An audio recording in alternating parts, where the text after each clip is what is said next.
조선이라는 견고한 왕국을 상상해 보십시오. 엄격한 유교 질서와 계급 사회 속에서 한낱 기생에 불과했던 여인이 오직 자신의 매력과 욕망만으로 왕의 마음을 송두리째 사로잡고 급기야 한나라의 운명까지 뒤흔들 수 있었다는 사실, 믿어지십니까? 역사는 그를 폭군이라 기록합니다. 피로 물든 칼날과 광기 어린 눈빛으로 신하들을 짓밟고 백성을 도탄에 빠뜨렸던 연산군 말이죠. 하지만 그의 잔혹한 통치 뒤에는 늘 한 여인의 그림자가 드리워져 있었다는 사실을 아시는지요? 그녀는 바로 장록수였습니다. 천한 노비의 딸로 태어나 기생의 삶을 살았지만 그 어떤 왕비나 귀족 여인도 넘볼 수 없었던 절대적인 권력을 휘둘렀던 여인 말입니다. 과연 그녀는 어떤 마력을 지녔기에 조선의 왕을 그토록 맹목적인 사랑과 광기로 몰아넣을 수 있었을까요? 오늘 저희는 이 미스터리한 여인, 장록수의 발자취를 따라가며 조선 왕조의 가장 비극적인 한 페이지를 열어볼까 합니다. 한 여인의 치명적인 욕망과 선택이 어떻게 한 나라의 운명을 뒤바꾸고 역사에 지울 수 없는 상흔을 남겼는지 그 숨겨진 전말을 함께 파헤쳐보는 시간이죠. 이 이야기는 단순한 과거의 비극이 아닙니다. 권력의 달콤함에 취해 이성을 잃어가는 왕과 그 권력을 탐하며 자신의 욕망을 채워나갔던 한 여인의 이야기는 시대와 장소를 초월하여 인간 본성의 어두운 이면과 권력의 속성을 꿰뚫어 볼 수 있는 거울과도 같죠. 조선 역사상 가장 드라마틱하고 비극적인 시대를 관통하며 한 여인의 욕망과 선택이 한 나라의 운명에 얼마나 큰 파급력을 가져올 수 있었는지 그 전말을 파헤치며 숨겨진 인간 본성의 이면과 권력의 속성을 엿볼 수 있다는 점이 바로 오늘 저희가 이 이야기를 들려드리는 이유입니다. 장록수, 그녀의 이름은 연산군의 폭정과 함께 조선의 역사에 깊은 주홍글씨처럼 새겨져 있습니다. 그녀가 처음부터 왕을 사로잡을 거대한 야망을 품고 있었을까요? 아니면 그저 운명의 장난처럼 흘러들어간 궁궐에서 권력의 맛을 보게 된 것일까요? 천민 출신이라는 굴레 속에서 그녀는 어떤 삶을 살았고 어떻게 자신을 연마하여 왕의 눈에 띄는 존재가 될 수 있었을까요? 그녀의 삶은 마치 한 편의 드라마 같았습니다. 낮은 신분이었지만 뛰어난 재능과 남다른 매력을 지니고 있었죠. 그녀는 노래와 춤, 그리고 탁월한 언변으로 사람들의 마음을 사로잡는 재주가 있었습니다. 특히 연산군이 궁궐의 답답한 규율 속에서 갈증을 느끼던 때 장록수는 마치 사막의 오아시스처럼 나타난 것이 아닐까요? 그녀의 존재는 연산군에게 새로운 세상을 열어주는 듯했을 겁니다. 기존의 왕비나 후궁들과는 차원이 다른 자유분방함과 예측 불가능한 매력으로 왕의 시선을 단번에 사로잡았죠. 그녀는 단순히 예쁜 여인이 아니었습니다. 사람의 마음을 읽고 원하는 것을 정확히 파악하며 때로는 어린아이처럼 응석을 부리다가도 현명한 조언을 건네는 다채로운 면모를 지니고 있었다고 합니다. 연산군은 장록수에게서 그 어떤 신하도 왕비도 채워주지 못했던 깊은 공허함을 채웠던 것일까요? 그녀는 왕에게 단순한 기생이 아니었습니다. 때로는 어머니처럼, 때로는 누이처럼, 때로는 친구처럼, 그리고 때로는 가장 매혹적인 연인처럼 연산군의 복잡한 내면을 어루만져 주었을 겁니다.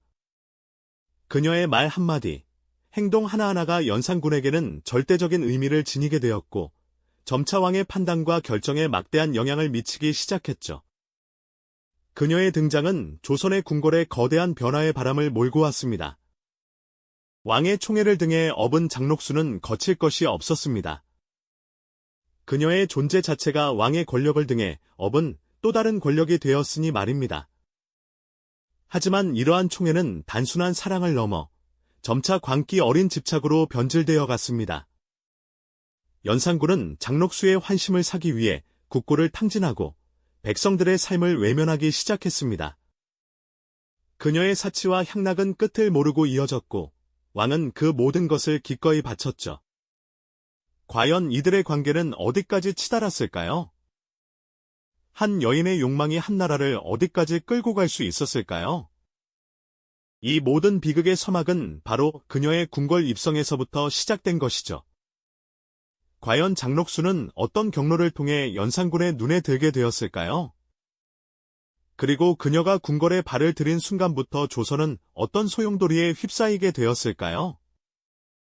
다음 이야기에서는 장록수가 어떻게 연산군의 절대적인 총애를 얻으며 조선의 권력 중심에 서게 되었는지 그 자세한 과정을 심층적으로 파헤쳐 볼 예정입니다. 그녀의 놀라운 처세술과 매혹적인 능력, 그리고 왕을 사로잡았던 비결을 함께 들여다보시죠. 지난 시간에 우리는 연산군의 광기 어린 집착이 시작되었음을 보았죠. 한 여인의 욕망이 한 나라를 어디까지 끌고 갈 수 있었을지, 그리고 이 비극의 서막이 그녀의 궁궐 입성에서부터 시작되었다는 사실을요. 과연 장록수는 어떤 경로를 통해 연산군의 눈에 들게 되었을까요? 그리고 그녀가 궁궐에 발을 들인 순간부터 조선은 어떤 소용돌이에 휩싸이게 되었을까요? 지금부터 그 궁금증을 하나하나 풀어보겠습니다. 장록수는 본래 천민의 딸로 태어나 평범한 삶을 살기 어려웠던 여인이었습니다. 그녀의 어머니는 관비였고 아버지는 문종의 서자였다고는 하지만 당시 사회에서 그녀의 신분은 그야말로 밑바닥이었죠. 이런 환경 속에서 장록수는 자신의 천부적인 재능인 가물을 갈고 닦으며 삶의 탈출구를 찾았습니다. 그녀는 기생으로 살아가며 사람들의 시선을 사로잡는 법을 익혔고 타고난 미모와 더불어 뛰어난 노래와 춤 솜씨로 많은 이들을 매료시켰죠. 단순히 아름답기만 한 것이 아니라 사람의 마음을 움직이는 묘한 매력을 지니고 있었다고 합니다. 그녀의 춤사위는 마치 한 마리의 나비가 꽃잎 위를 노니는 듯 우아했고 그녀의 목소리는 듣는 이의 마음을 어루만지는 듯 감미로웠을 겁니다. 하지만 그녀에게는 그저 유희에만 머무르지 않는 강한 생존 의지가 있었습니다. 엄격한 신분제 사회에서 천민이라는 굴레를 벗어나기 위한 유일한 방법은 오직 자신의 재능을 통해 더 높은 곳으로 오르는 것뿐이었으니까요. 장록수는 이러한 냉혹한 현실 속에서도 좌절하지 않고 끊임없이 자신을 갈고 닦으며 언젠가 찾아올 기회를 기다렸습니다. 그녀의 눈빛 속에는 겉으로는 드러나지 않는 뜨거운 욕망과 함께 미래에 대한 불안감이 묘하게 뒤섞여 있었을 겁니다. 그리고 마침내 그녀에게 운명적인 만남이 찾아오죠. 바로 조선의 10대 임금, 연산군과의 만남입니다. 연산군은 이미 왕위에 오른 지 10년이 넘은 시점이었지만 복잡한 궁중 암투와 어머니 패비 윤씨의 비극적인 죽음으로 인해 마음속 깊이 큰 상처를 안고 있었습니다. 그는 늘 불안했고 자신을 진정으로 이해하고 위로해줄 사람을 갈망했죠. 그때 장록수가 그의 눈에 띄게 된 것입니다. 그녀는 이미 제한대군의 노비가 되어 결혼까지 했었지만 연산군은 그녀의 매력에 단번에 사로잡혔습니다. 장록수는 단순한 미색으로 왕을 유혹한 것이 아니었습니다. 그녀는 연산군의 복잡한 내면을 꿰뚫어보는 듯한 비범한 통찰력을 가지고 있었죠. 왕에게 상처받은 아이처럼 투정을 부리거나 때로는 어린아이처럼 순진무구한 웃음을 지어 보이는 등 그녀는 마치 연극배우처럼 다양한 모습으로 연산군의 마음을 갖고 놀았습니다. 특히 그녀가 연산군을 어린아이 다루듯 희롱하고 장난치는 모습은 오히려 왕에게는 신선한 충격과 함께 깊은 위안으로 다가왔을 겁니다. 왕이라는 무거운 짐을 잠시나마 내려놓고 자신을 편안하게 해줄 수 있는 유일한 존재처럼 느껴졌을 테니까요. 장록수는 연산군의 심리적 허점을 파고들어 그를 완벽하게 지배했습니다. 그녀의 말 한마디는 곧 왕의 명령이 되었고 대신들은 그녀의 눈치를 보기에 급급했죠. 연산군은 장록수의 환심을 사기 위해 국고를 탕진하는 것도 서슴지 않았습니다. 그녀에게는 막대한 재물과 권력이 주어졌고 그녀의 저택은 궁궐보다도 화려했으며 그녀가 지나가는 길에는 백성들이 무릎을 꿇고 절을 해야 할 정도였습니다.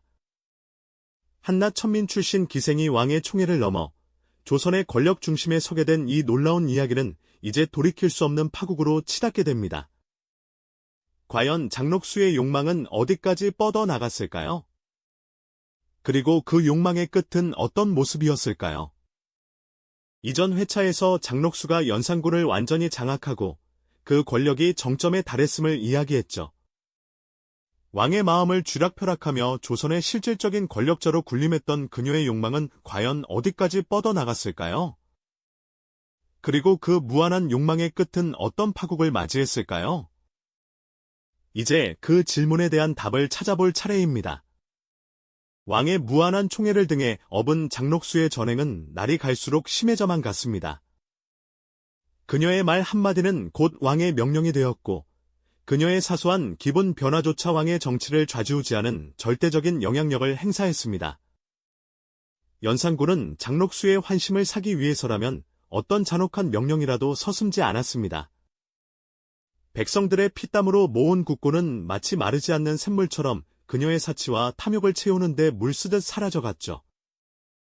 그녀가 거주하던 저택은 궁궐보다도 웅장하고 화려했으며 금은 보화와 온갖 진귀한 물품들이 가득하여 눈부신 빛을 발했습니다.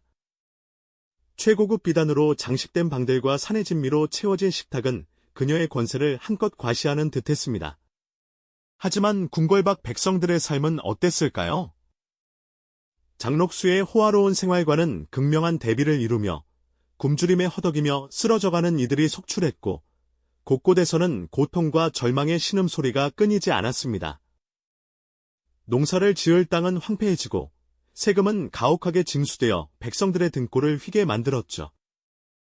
한때 풍요로웠던 조선의 들판은 점차 황량한 폐허로 변해갔습니다. 이런 참담한 현실 속에서 장록수의 탐욕과 연산군의 무자비한 폭정은 조정 신료들의 깊은 탄식과 반발을 불러일으킬 수밖에 없었습니다. 나라의 미래를 걱정하는 충직한 신하들은 끊임없이 간언을 올렸지만 왕은 그 어떤 충언도 귀담아 듣지 않았습니다. 오히려 자신에게 거스르는 자들을 무자비하게 숙청하는 데 몰두했습니다. 바로 이때 조선의 역사를 피로 물들인 무오사화와 갑자사화라는 참혹한 사건들이 연이어 터져나왔습니다. 특히 갑자사화는 연산군이 어머니 패비 윤씨의 비극적인 죽음을 알게 되면서 시작된 그야말로 피해 복수극이었는데요. 이 끔찍한 숙청의 배후에는 장록수의 교활한 입김이 결정적인 영향을 미쳤다는 분석이 지배적입니다. 그녀는 연산군의 깊은 상처와 광기를 교묘하게 부추기고 자신의 권력을 더욱 공고히 하기 위해 이 모든 비극적인 상황을 정치적으로 이용했던 것이죠. 어쩌면 그녀에게는 연산군의 폭정 자체가 자신의 권력을 유지하는 수단이었을지도 모릅니다. 연산군의 눈은 광기로 번들거렸고 그의 손에서는 무고한 피가 마를 날이 없었습니다. 작은 불만조차 용납되지 않았고 수많은 선비와 대신들이 역모라는 터무니없는 누명을 쓰고 처참하게 죽어갔습니다. 궁궐은 더 이상 평화로운 왕실의 공간이 아니었습니다. 공포는 궁궐 전체를 집어삼켰고 그 누구도 왕에게 감히 바른 말을 할 수 없게 되었습니다. 대신들의 회의실은 침묵과 두려움으로 가득 찼고 모두가 다음 희생자가 자신이 될까 두려워 서로의 눈치만 살피는 지옥 같은 나날이 이어졌습니다. 충신들은 죽임을 당하거나 귀양을 떠났고 남은 이들은 오직 침묵으로 일관하며 생존을 도모할 뿐이었습니다. 이 모든 혼란과 비극의 한가운데서 장록수는 싸늘하고 냉철한 미소를 지으며 자신의 절대적인 권력을 만끽하고 있었을 겁니다. 그녀는 마치 거대한 거미줄을 친 것처럼 조선이라는 나라를 자신의 손아귀에 넣고 흔들며 그 누구도 넘볼 수 없는 여왕처럼 군림했죠. 하지만 역사는 언제나 공정하고 준엄한 심판을 내리는 법이죠. 한 개인의 욕망이 아무리 거대하고 강력하다 한들 결코 역사의 거대한 흐름을 거스를 수는 없는 일입니다. 백성들의 고통과 신료들의 절망이 극에 달하면서 이 모든 비극적인 상황은 이제 돌이킬 수 없는 파국을 향해 치닫게 됩니다. 과연 장록수가 쌓아 올린 모래성은 언제까지 버틸 수 있었을까요? 그리고 그 끝은 어떤 모습으로 역사에 기억될까요? 곧 그 비극적인 결말이 펼쳐질 겁니다. 백성들의 고통과 신료들의 절망이 극에 달하면서 이 모든 비극적인 상황은 이제 돌이킬 수 없는 파국을 향해 치닫게 됩니다. 과연 장록수가 쌓아 올린 모래성은 언제까지 버틸 수 있었을까요? 그리고 그 끝은 어떤 모습으로 역사에 기억될까요? 곧 그 비극적인 결말이 펼쳐질 겁니다. 결국 연산군의 폭정은 더 이상 좌시할 수 없는 임계점에 다다르고 말았습니다. 백성들의 신음은 하늘을 찔렀고 조정 신료들의 인내심 또한 바닥을 드러냈죠. 더 이상 물러설 곳이 없다고 판단한 이들은 마침내 역사의 거대한 수레바퀴를 돌리는 결단을 내리게 됩니다. 중종반정이라는 이름으로 기록될 그날, 궁궐은 순식간에 혼란과 격변의 소용돌이에 휩싸이게 되죠. 왕의 총애를 등에 업고 권세를 누리던 장록수에게도 피할 수 없는 운명의 그림자가 드리워지고 있었습니다. 왕이 폐위되는 순간, 그녀의 모든 영화는 마치 신기루처럼 허망하게 사라져 버렸습니다. 한때는 연산군의 절대적인 총애를 받으며 궁궐을 좌지우지했던 그녀였지만 이제는 그 누구의 보호도 받을 수 없는 나약한 존재로 전락하고 말았죠. 중종반정의 혼란 속에서 장록수는 처참하게 끌려 나왔습니다. 그녀를 향한 백성들의 분노와 증오는 하늘을 찔렀고 길거리에는 그녀를 비난하며 던지는 돌팔매질이 빗발쳤습니다. 한때 화려한 비단옷을 입고 금은 보화로 치장했던 그녀의 모습은 온데간데 없었고 초라한 몰골로 백성들의 증오를 온몸으로 받아내야만 했죠. 수많은 백성들의 분노와 증오가 뒤섞인 함성 속에서 그녀는 결국 차가운 형장의 이슬로 사라지게 됩니다. 그 순간 장록수가 쌓아 올렸던 거대한 모래성은 거대한 파도 앞에 속절없이 무너져 내렸습니다. 그녀의 죽음은 단순히 한 개인의 비극적인 몰락을 넘어 조선 사회에 너무나도 분명하고 준엄한 경고를 남겼습니다. 한낱 기생에 불과했던 여인이 왕의 총애를 발판 사마 권력의 정점에 오르고 그 권력을 탐욕과 사치로 남용했을 때 어떤 파괴적인 결과를 초래하는지 명확히 보여준 비극적인 사례로 역사에 기록된 것이죠. 장록수의 삶은 역사의 기록 속에서 오랫동안 부정적인 평가를 받아왔습니다. 그녀는 연산군의 폭정을 부추긴 요부이자 백성들의 고열을 짜내 사치를 누린 악녀로 기억되었죠. 하지만 단순히 그녀를 악인으로만 치부하기보다는 그녀의 비범한 재능과 강렬한 욕망이 시대적 상황과 맞물려 어떻게 한 국가의 운명까지 뒤흔들 수 있었는지 깊이 성찰해볼 필요가 있습니다. 그녀는 과연 그저 욕망의 눈먼 악녀였을까요? 아니면 신분 사회의 한계를 넘어서려 했던 또 다른 의미의 개척자였을까요? 폐허가 된 궁궐에 새로운 질서가 찾아오고 조선은 다시금 평온을 되찾아가는 듯했습니다. 하지만 장록수라는 이름이 남긴 상흔은 쉽사리 지워지지 않았을 겁니다. 그녀의 이야기는 수백 년이 지난 오늘날에도 우리에게 묵직한 질문을 던집니다. 한 인간의 욕망이 과연 어디까지 허용될 수 있으며 그 욕망이 통제되지 않았을 때 어떤 파괴적인 결과를 가져올 수 있을까요? 그리고 권력의 속성은 시대를 막론하고 얼마나 유혹적이며 위험한 것일까요? 장록수의 비극적인 삶을 통해 우리는 권력의 무상함과 역사의 준엄한 심판을 다시 한번 깨닫게 됩니다.